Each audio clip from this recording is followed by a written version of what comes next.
It's time now for round number 2 of Funny Car Eliminator.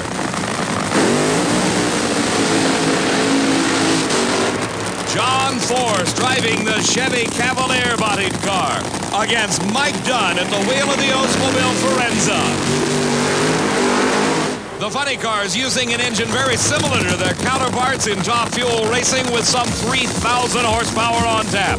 John Force defeated the father of Mike Dunn, Jim Dunn, in round number 1, while Mike Dunn defeated the 1984 U.S. Nationals champion, Jim Head, in his first-round race. The largest crowd in U.S. Nationals history jammed into Indianapolis Raceway Park watching our funny cars complete their burnout procedures. Meantime, Steve Evans is with Joe Amato. Joe Amato continues to whittle away at that elapsed time, and Joe, you dropped it down to a 5:50. Well, Steve, we've been 5:50 every run for about the last 7. We got lane choice on Garland, so it's going to be tough. I was going to tell you that, and you already knew. Well, I watched what he ran. It's very critical here because the track conditions both lanes are pretty even, but anything could happen. Somebody could oil it down, and you need to have the advantage. So psychologically, that's going to play on Garland a little bit. He's been real lucky. The first round he was lucky, that round he was lucky, and he's got that racing luck. We're going to have to pick it up this run and just put it to him. Joe Amato obviously concerned about Don Garlitz, even though Garlitz is not running as well as he would like. In the near lane, 29-year-old Mike Dunn. In the far lane, John Force. Don't forget, Force is the man that beat Dunn's father in the first round. There may be a bit of family honor at stake in this race against John Force. And it is Dunn out first. Dunn appears to be pulling away, and does, by a carling.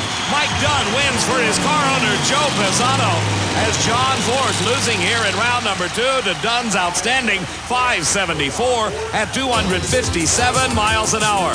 As we watch it again in slow motion, you can see that Mike Dunn had the advantage by about a blink of an eye. That translates into nearly a tenth of a second. He had the head start off the starting line over John Force.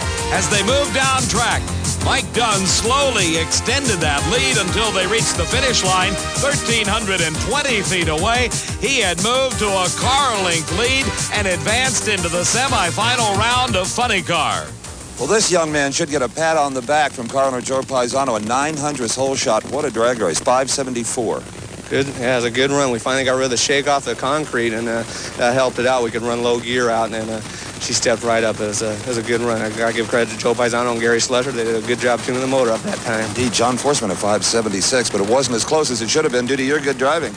Well, yeah, I just my foot must have slipped and hit it right on time. I never did see him, but I just seen him right in the lights. It is a good drag race. We're just happy to be here. Happy to have you back. Thank you, Steve. Mike Dunn, out of the sport for a couple of years, now driving for Joe Pisano.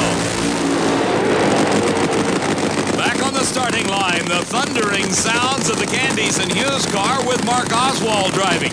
His competition, the man in the far lane, is Ed McCulloch from Hemet, California, who beat Rocky Epperly in round number 1, while Mark Oswald advanced by beating Scott Galetta.